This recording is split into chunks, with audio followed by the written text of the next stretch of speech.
everyone, and thank you for being here. We're obviously in competition with Itiel, so thank you for coming in today. This presentation today is going to be very quick, so I have to keep an eye on the clock. This follows on very nicely from the one that Jay gave earlier this morning. I don't know how many of you were there, but hopefully going to pick up on some of the things that he mentioned and talked about and some of the issues that came up at the end. Now, as Vaughan says, I've really been using social media for quite a long time now, and really I can't see a life without it. It's really influenced the whole way I work and I learn, and completely revolutionized the way I interact with people and so forth. And it's something that it's happened over time, and I think working with social media is something that just doesn't happen automatically, and we're all at different levels of engagement with social media. But today I was asked to put together this presentation on how you put all the social media pieces together. And I expect, like most organisations, there's bits and pieces happening all over the place, and really there's no sort of coherence from them all. So I was going to show you two examples today of how you might put the pieces together. The first is a very personal example by me. It follows on from Jay's example of his own ecosystem, how I put my pieces together, my social media pieces together, and how it works for me. And then I'm going to look at some of maybe the issues of kind of using that approach in an organisation, and perhaps a solution, a possible solution for an organisational view about putting the social media pieces together. So for the first part then, I just want to run through about what are the key things for me and how they've influenced my working and learning. And clearly, for me, one of the key things I use is the social networks that are available to me.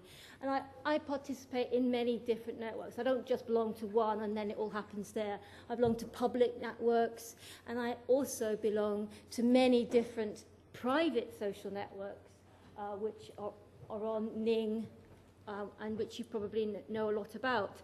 And I think it's very important to differentiate the two, because the public ones get quite a lot of bad press, but the private ones, which are closed down, are very important, and they allow people to talk about in a very secure way different issues. And if you haven't already had a look at the community that has been built for the Learning and Skills group, do take a look at it. And one of the groups I've got on that site is the Social Media and Learning Group, and I'd like to use that as a place for discussion after the event of any issues that raise or any questions you have there. And you can already see there's a number of people that signed up and a few discussions taking place as well. But it's been very important for me to have that interaction with people, and I've learned a lot about the way things are working and not working in an organisation, and very much been able to discuss and share my own ideas with people. But one of the other ways that has also, over the last 6 months in particular, has really been significant to me is Twitter. Now, if you talk to people about Twitter maybe 6 months ago, they'd think it was a complete irrelevance. But for me, again, it's become a very important way of keeping in touch on a very immediate basis with my colleagues around the world. And I can, if I need to, I can ask them questions and get an immediate response. If as I do, I send my blog feed through Twitter, I can share my ideas again in a very immediate way. So Twitter has become a key part of the whole of my learning, and I get to hear about things very fast happening in the world, not just news, but also learning technology, tools and so forth. And as you know, that's part of my working life, is to keep on track with tools. I personally don't follow an awful lot of people, as the term's called. I think it's very much using these tools, how they meet your own needs. There's no one way to use Twitter. Experience it, find it out, find the people that you want to listen to and interact with. So it's not something that you have to use in any standard way. But social networking then has become absolutely key for me. Of course, I use a range of other communication, you might almost call them old school communication tools, email and Skype and web conferencing. And they're still a very important way for me to communicate with people and build those relationships and discussions and sharing experience with people. Now, you probably notice that a lot of these tools are free tools. And again, if you know me, you know that I advocate free tools as much as possible. I only use a paid-for tool where there really isn't anything available. The other thing I make great use of is file sharing sites. Flickr, places to find great resources, and also to share my own resources. And these are not just places to find trivial videos. Nowadays, YouTube is a major source of information and instructional content and videos. And for instance, I shared my slide set of top 100 tools for learning on SlideShare. And as you can see, something like, well, over 20,000 people viewed it within 2 months. And I get comments and feedback, and I can discuss issues around those tools with many people. So it's not just about me being my own little world. I'm actually able to interact with many people all around the world. So file sharing sites are key, again, part of my whole learning and working environment. Social bookmarking too has become another essential tool for me. I can go there and I can find bookmark sites that other people think are valuable, because I can see how many people have bookmarked them. And so I can see the good stuff that's risen to the top. I can also use it as a place to share my own bookmarks. And so on a daily basis, I'm always saving new tools I find. And some of them make their way into my blog, which talks about a daily tool of the day. But others I put here for other people to find out. So I share what I found, and people send me links, and I build up other relationships, other networks of people around those bookmark lists. So my people I interact with are different, or could be the same in many of these different places, but it's added so much richness to what I do. I'm not just, as I say, sitting there working in a vacuum. And blogging, I mentioned that for me, of course, has been another essential part of my working environment. I have a blog, which is my e-learning pick of the day. Some of you may well know it, where I try and share a new resource, mostly a tool on a daily basis with people. But again, I listen to or read many, many different blogs to keep up to date with what's going on. To do that, the only way to do that is to use a RSS reader, where I aggregate all the feeds in one place. I couldn't possibly go out to over 250 or whatever, however many websites I look at on a daily basis to see if anything changed. The information comes to me, and as soon as it does, I hear about it. So I can be on top of what I'm doing all the time, and I couldn't be standing here talking to you unless I really was aware of what's happening on a very immediate basis. So blogging, way of reflecting, but also a way of sharing my knowledge, and also hearing other people. If I see anything I really like, I can go to the blog and I can comment on it, and I can become part of their community around that blog. And then finally, an enormous number of tools I make use of for collaboration, and collaboration in many different ways. If you've looked at the magazine that's come with your big parcel of goodies, you'll see there's an article in there. I've talked about many different types of collaboration. We talk glibly about collaboration, but I've tried to separate it out into collaborative working, collaborative mind mapping, collaborative diagramming, and so forth. And I use many ways to collaborate with not only my colleagues, my clients, my friends, many different people, and use many different tools to do that. So I've really begun to use a vast number of tools, but one that, how do I manage it all? Well, one way I have been able to manage it is by using another tool, which is sitting in the middle now of the box, called iGoogle, which allows me to create a personal dashboard on which I can aggregate tools. It's just one aggregator of a lot of content, and so my Delicious feeds can be here, my Google News feeds coming in through the reader here, my calendar here, which I use to collaborate with people. A lot of it is now all in one place. So it's one way I can try and keep track of all those tools I deal with.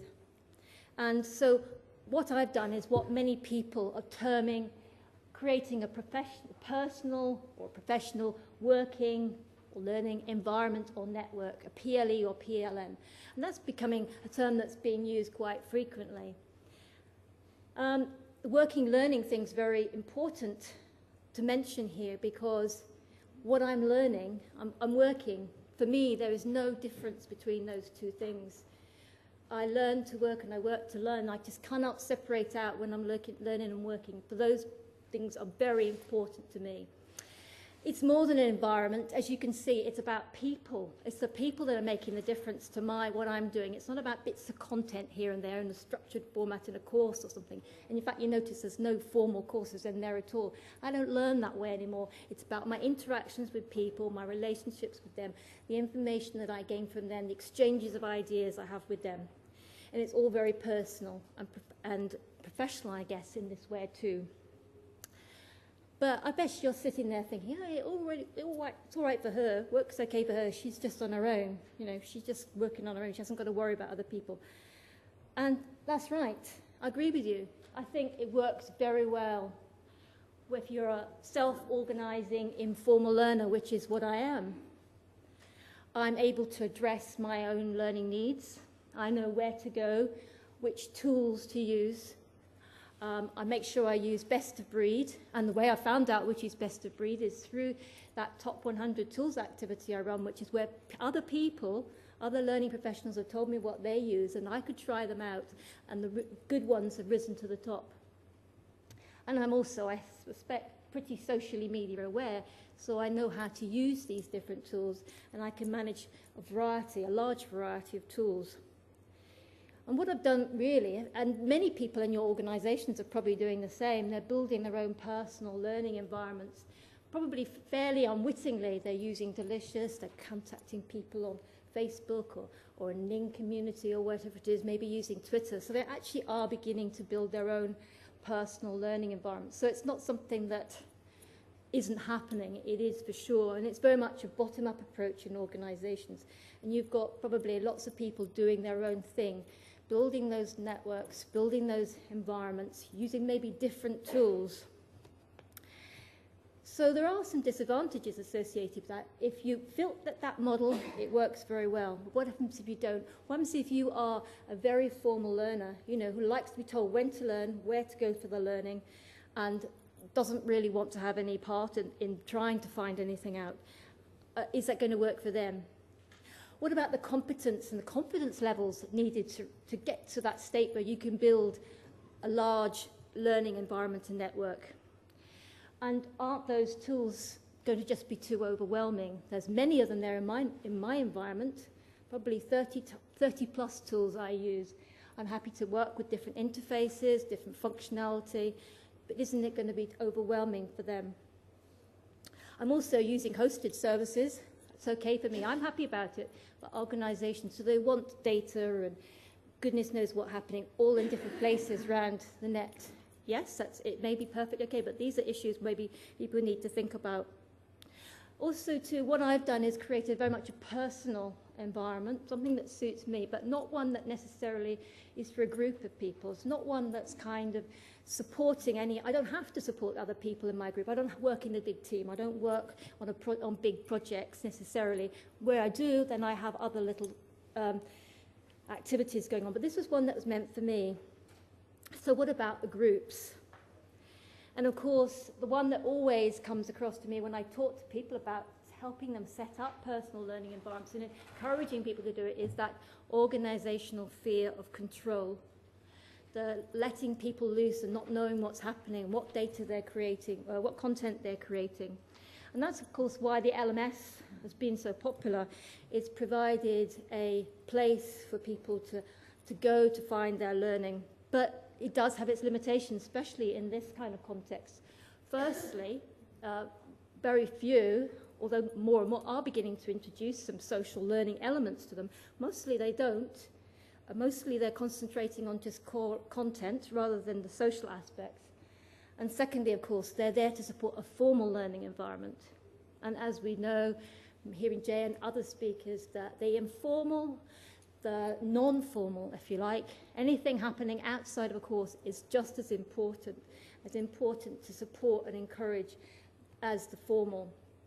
So learning management systems are not necessarily the right answer here. So what is a solution for organizations?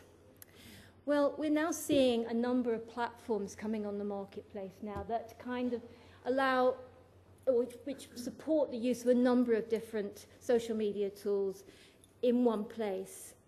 They tend to focus on like a wiki type of approach with everything else happening around it, or a blogging type approach, or maybe a strong social networking element. And they also tend to be quite expensive as well. But there are a few, and there are a few that are beginning to concentrate more on social learning, but again within a formal environment, Mazinga for instance. And there are a few now that are coming out, that are available, that are open source, technically free, if you like, that allow you to build your own social network.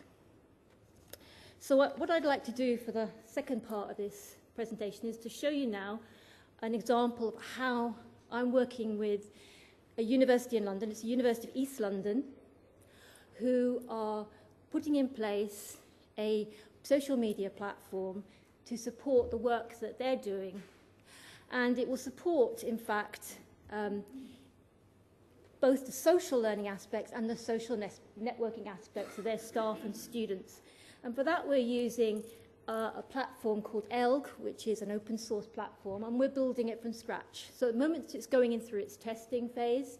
So what you're seeing here is really in a very basic format. It will have a much more jazzy front end to it and so forth, but it's just a way of me showing you some early thinking about what it's going to look like. At UEL is a very forward-looking university in London. It's in prime location down in the Docklands, well placed for the Olympics and so forth, has a global market, and it works very closely with its schools in the university, as well as outside people are in the environment. So it's looking at this platform to provide both internal and external support for all its people. Support both their formal learning needs, their informal collaborative needs. It's also going to provide networking opportunities for others associated with the university as well. And so a little bit about its functionality. One of the key things it offers is a dashboard, a personal place for individuals to store their own resources, their personal learning environment, in fact, here, which they can set up in their own way and which they can use a number of tools to create the resources they want. So we have a tools bar which allows them to create a blog if they want to store bookmarks and share them with others in the university. Files, you can upload PowerPoint presentations and share them, keep them private or share them. It allows you to create pages of content, both private pages, which only you can edit, or wiki-like pages, which other people can edit as well. So the functionality allows you to design your own dashboard that meets your own needs. And this vast range of tools is there to support all the different activities.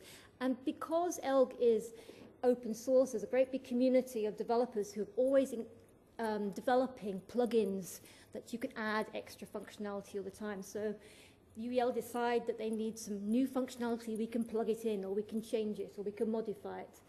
And that's the beauty of a system like that. We have access to the code, and we can make significant changes that meet their particular needs.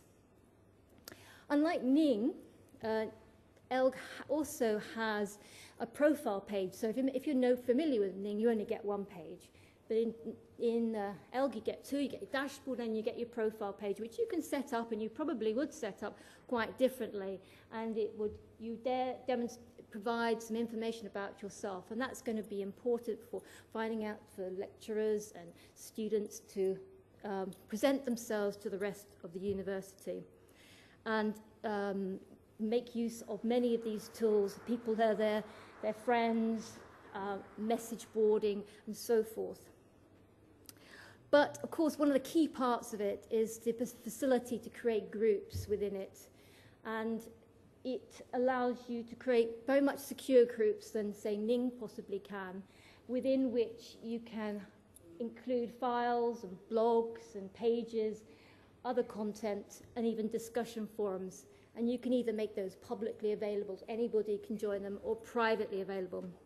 And of course, within the university context, that means that they could be used for formal course groups. Lecturers can set them up to provide another place or perhaps a supporting place. And the good thing about ELG, it does work with some of the academic virtual learning environments very well. It can be integrated quite nicely with Moodle particularly. And so it's another place for lecturers to have those social conversations with their students, or if they prefer, they can put them completely in there, and they could use this as a content storage for their course. It also would allow students to set up their own peer study groups, which is a vital aspect that is missing from many virtual learning environments. And within the university, they will be using it for project collaboration, and just working across many different groups within the university as well as outside the university. And the permissioning system is such that you can have really fine control over who can see what at any point of the system. So why do I think this is useful? Well, I think it does address some of those issues one has about all the disparate use of social media tools by individuals around the organisation. Because it's an integrated suite of tools, it's therefore got a consistent interface, and therefore it's much more easier for perhaps the non-socially aware user to get to grips. A quick way of getting up and running and using these tools across the enterprise. So it's not about having to teach people how to use WordPress blog or another tool. It's one tool that they can very simply use, and they can make use of as and when they need to. They haven't got to use all the functionality if they don't want to. But significantly, it supports both the formal learning environment and that informal learning environment, as well as providing collaborative opportunities for anything that's happening within the university. And as such, therefore, I see it both a top-down and a bottom-up approach. Top-down, the organisation has chosen to provide this for the universities, so it's taking a strategic decision to do this. So they've got that control, if you like, but at the same time, the bottom-up approach that people are there to use it freely as they wish, for whatever purposes they wish to use it. So there's no control imposed at that level. So it does seem to balance those two concerns out. Now, inevitably, there probably are some downsides. Obviously, one would be less sophistication of tools. If you're very, very socially media aware with high levels of functionality, that may be missing. But it seems to me that that is a downside one perhaps should not be focused too much on. And of course, it can be fairly complex to install and configure. But it's not insuperable by any means. So that's this example of University of East London. Now, Sarah Frame is sitting over there. Sarah's the director of UEL Connect, who's responsible for asking me to come and help with this project. And I'm sure she'd be delighted to talk to you about her reasons for having it in as well. So maybe some questions might include her later on. But before I just finish now, I'll just point you to my website, just in case you haven't ever seen it before. And to point out, too, that there's all kinds of resources, free resources here. This is my part. Sharing again, this whole sharing collaboration.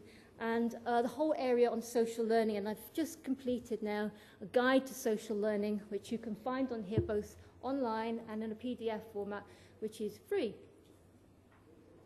So I'll finish on that note, and hopefully some questions either now or later. Does anybody have any questions whilst it's fresh in their mind? If not, hold that thought. Just one at the back there.